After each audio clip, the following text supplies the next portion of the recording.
Yeah, so good afternoon, everyone. And yeah, thanks very much for inviting me along today to talk about our certificate program.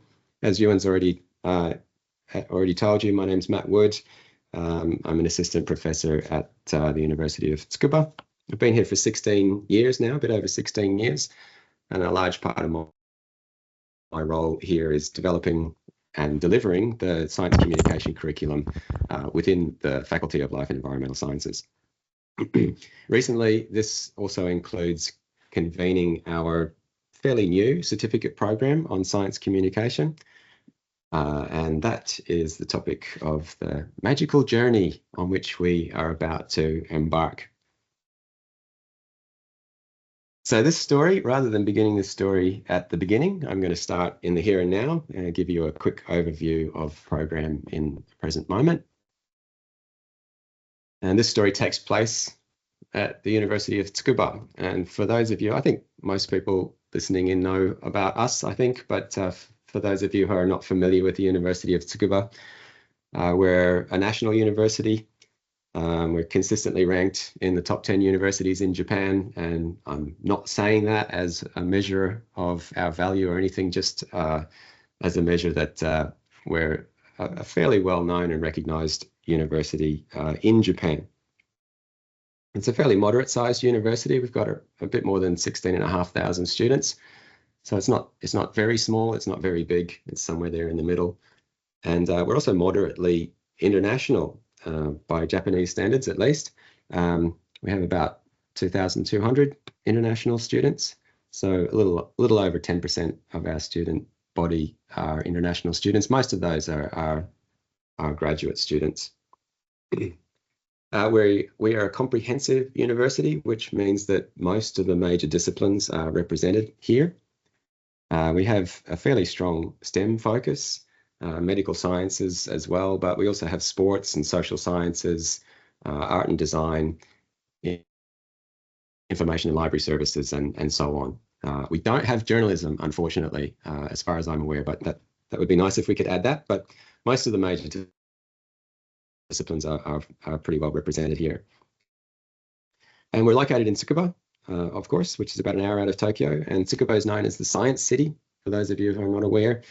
Tsukuba has somewhere between 150 to 200 public and private research institutes.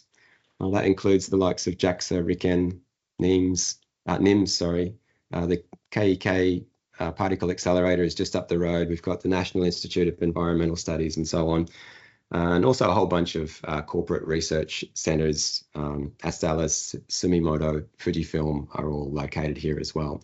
So very much a science or a research-focused city, which is an important point for later on. Onto the certificate program in science communication.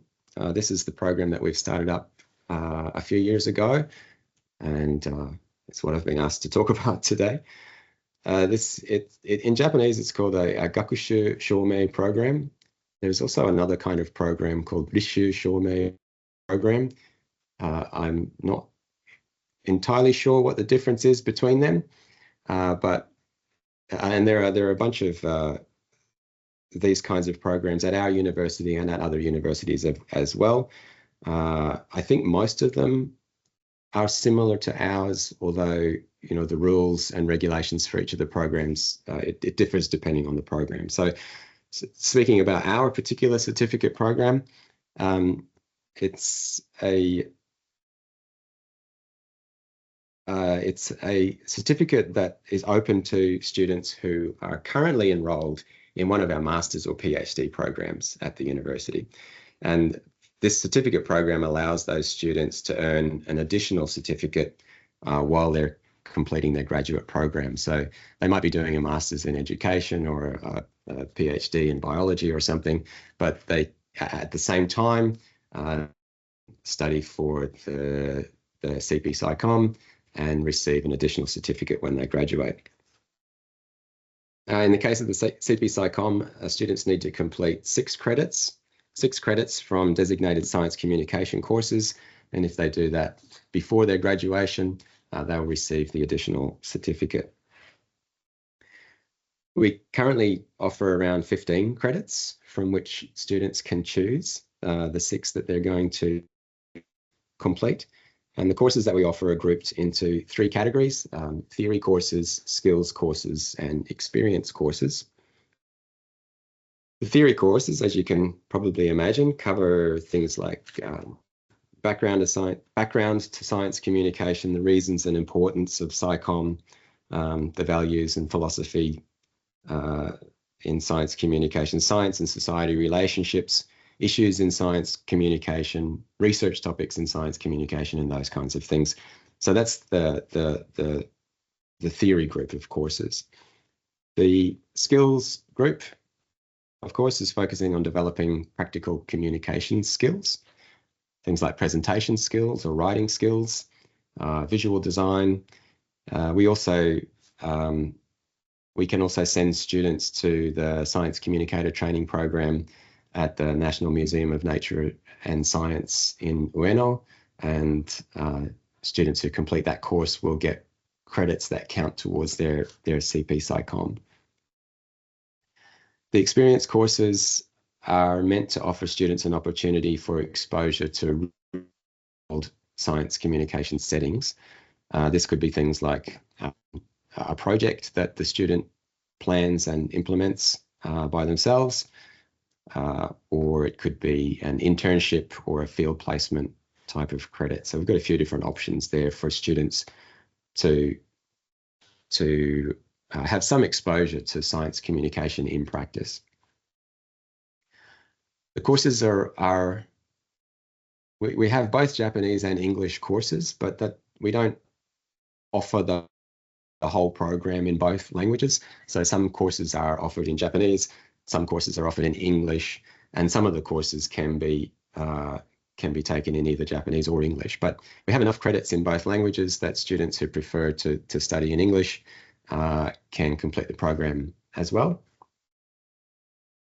And I think I've mentioned that, but it's open to students of any discipline. So any of our graduate programs across the university, any of those students can register for the CP SciCom.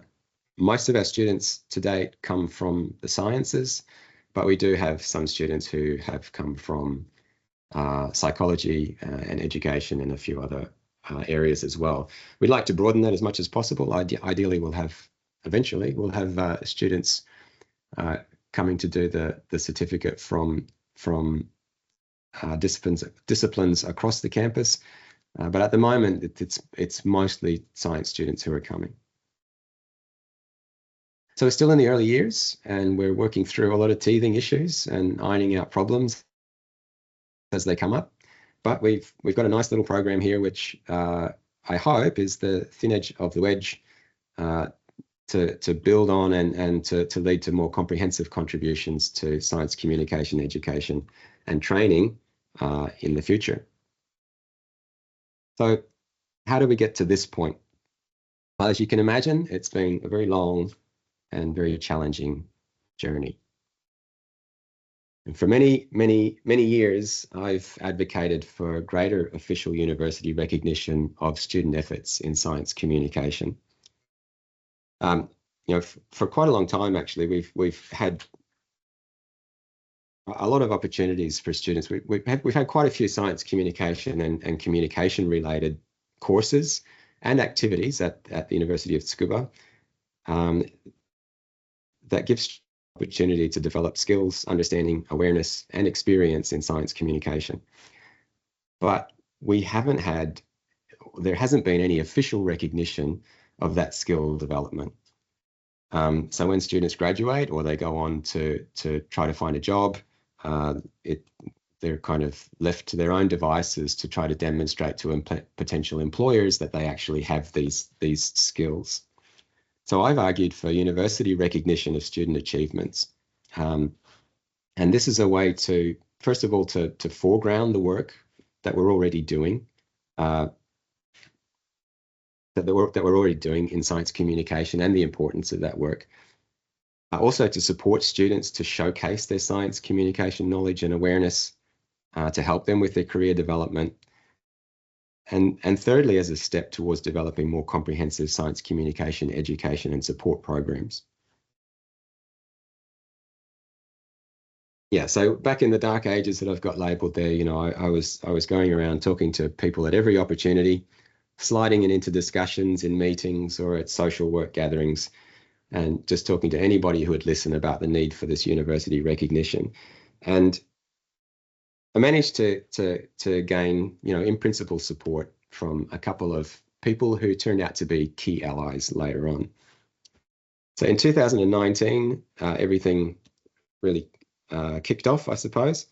The university here decided that they wanted to establish more of these certificate programs. So they offered funding for people who wanted to start up to establish a program.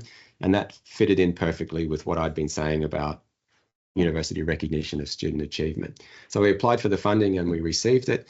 And it was kind of a strange funding for preparation for the establishment of a certificate program for 3 years.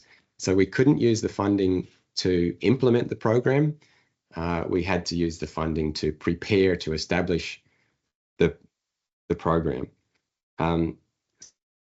I was a little bit confused by it all at first and didn't really know what we were going to spend this money on. But we decided to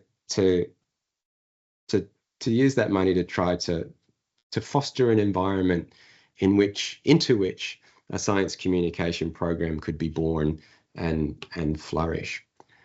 So we set about talking to as many people as we could to figure out what kind of program would be the most appropriate for the University of Tsukuba. I already had a lot of ideas because I'd been talking to people for many years already, but we started that kind of picked up pace in earnest. We started looking around for collaborators within the university, people who were likely to want to be part of this, and so on. So, all right, I'm starting to babble a little bit, I think. So, one of the things that we did in the early days was to hold the Build SciCom Symposium, which I think a lot of people listening today actually attended. So thank you very much for that. That was part of that idea of preparing an environment for the launch of the certificate program. But also we learned a lot from those discussions about how we should design and develop our own program. In 2020, there was that thing, what was it? Oh yeah, COVID. Yeah, COVID happened in 2020, which inconvenienced pretty much everybody, including us. So we had planned to hold more symposiums and workshops and things like that, but COVID put an end to that. So instead, we invested in materials and assets and resources that we would be able to use longer term. So although we only had this 3-year funding, that you know how funding works, it has to be spent during that period, but we could recognize that actually we were going to need these things after we established the program. So yeah, we invested in assets and resources, learning and teaching facilities, books and resources and things like that. So by 2022, the funding ran out and we had managed to jump through all of the administrative hoops, and we launched our program and accepted our first students in April 2022.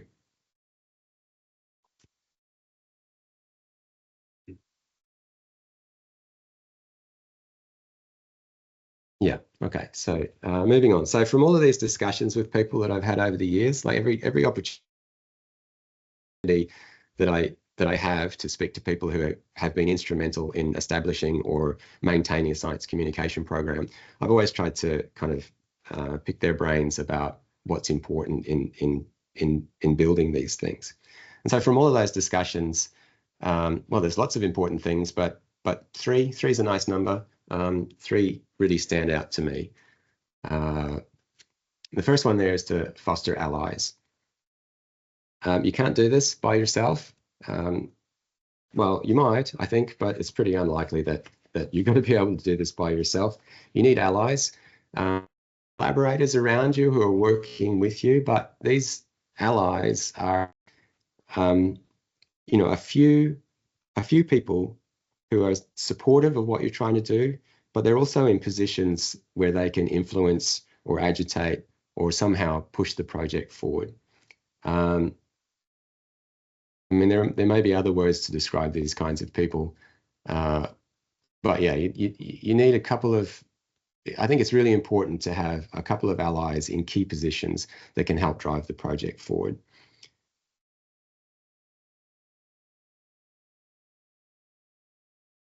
Yeah, sorry, I'm just remembering a story, but I won't tell that story because I've only got 25 minutes. The second key point there that I think is to play to your strengths or to leverage your strengths. If you look around science communication, or if you look at science communication programs around the world, you'll see that there's quite a lot of variety out there. There are some core features that are similar to many of them, but each has its own flavor or its own focus. And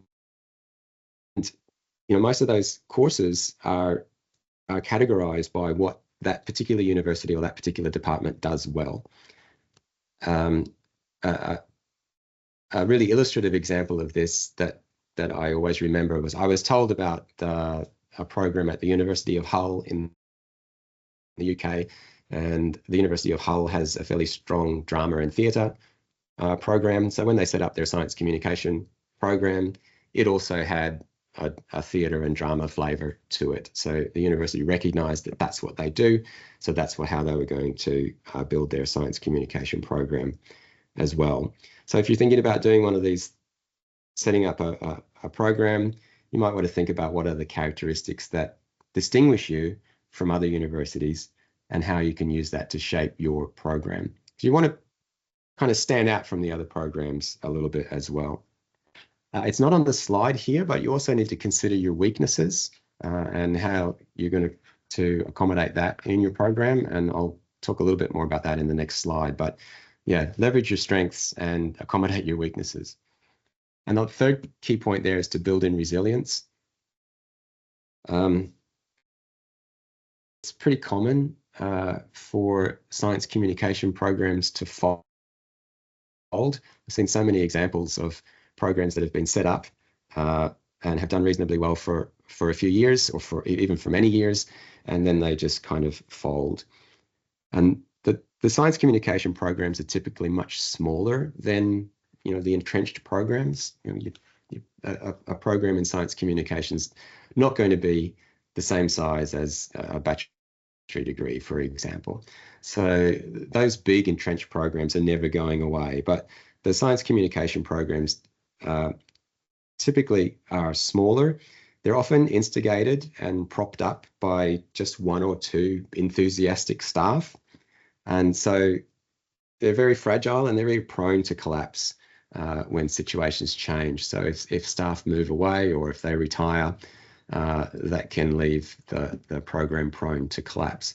So I think it's a good idea to consider that in the design of your program and try to think about ways that you can ensure that your program is going to be resilient. Yeah, just very quickly. So the university where I did my master's degree in science communication, that program no longer exists because the key person who was really holding it all together was moved to another university, and there was nobody else to keep it going, so the program fell apart. And then if you look at the Centre for the Public Awareness of Science at the Australian University in Australia, that's kind of the other end of the scale. They've managed to really entrench the centre. They've moved through multiple directors. They're endorsed by UNESCO. They have university support, so they're not going anywhere anytime soon. So yeah, that's two ends of the spectrum, I guess. So how did we go at the CP SciCom with respect to these key considerations? Well, as I mentioned before, I did manage to find a couple of allies who turned out to be critical when opportunities for funding came up. They were critical for moving us through the internal approvals processes, and they've also been very, very useful for developing partnerships outside of the university. So yeah, there's two probably two key allies that I've had who, this program wouldn't have happened if I hadn't have had those allies helping me out. As for our strengths, we saw our strengths as being a comprehensive university, and I thought that if we were able to draw from all areas of the university for our program, then we would have a truly interdisciplinary program. So we promote the program as being interdisciplinary. Well, science communication is already interdisciplinary, but yeah, we have the capacity here to make it a truly interdisciplinary program. We have international faculty, which is, we're talking about me now. So that means that we can bring international perspectives on science communication. It also means that we have courses in multiple languages to offer these courses to domestic and international students. And Tsukuba is the science city, so we have all of these research centers around us, which gives us lots of opportunity for exposure to science communication settings within these research institutes. Now, I mentioned weaknesses before. Our biggest weakness was that we didn't have any resources for this. We still don't have any dedicated funding for the program. So we had to figure out a way that we could do it that wasn't going to cost any money, and also wasn't going to significantly add to our faculty's workload. So we had to build our curriculum mostly from existing courses and look at ways that we could draw courses from different departments and be able to award credit for them within the certificate. We set up a few new courses, but I'm running all of those, so that was I took on that responsibility. Yeah, we're currently looking at how we can share resources with other universities as well to try to overcome that major weakness of not having any funding at the moment to run the program. Hopefully that'll change in the future, but currently that's our biggest weakness. And resilience, we've failed. Our report card is terrible on this point. As I mentioned, we're unfunded, but we're exploring possibilities for sponsorship and looking at ways that we can try to change that. And I just pointed out how dangerous it is to be so heavily reliant on a few key staff, but that's exactly the situation that we've got here at the moment.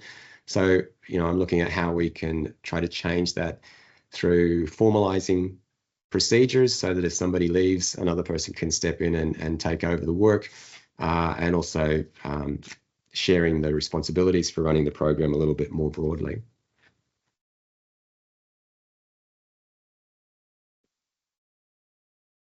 So that's how we got here. And looking to the future, I've already kind of started talking about what we're trying to change as we move forward. But basically, we're looking at consolidation and expansion of the program. We'd like to offer a wider range of courses just to give them more choice, but also, if courses sometimes disappear, if lecturers resign or for some reason, like a course might not be offered anymore. So if we've got a wider range of course offerings, that contributes to our sustainability as well. Of course, we're looking for funding. The main thing that we want funding for is for additional staff and lecturers. If we had another person, we could do so much more. We're looking at developing industry partnerships. These are for providing opportunities to students for field placement and internship opportunities, but also educational collaborations with lecturers and educators at other institutes and other universities, inviting visiting experts and things like that. And the third area that we're working on at the moment is to increase the visibility and awareness of the program. First of all, within the university among students and faculty, to get more students interested in enrolling in the program and more faculty interested in contributing to the program, but also external to the university among potential partners or people who might be interested in funding us, or the kind of academic and educational collaborations that I just mentioned previously.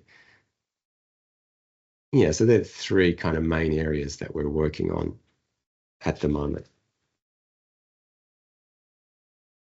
Okay, so who knows what the future holds, but hopefully it's going to be a happy story. Thanks very much for listening.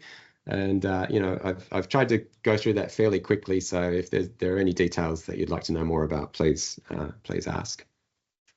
Thank you.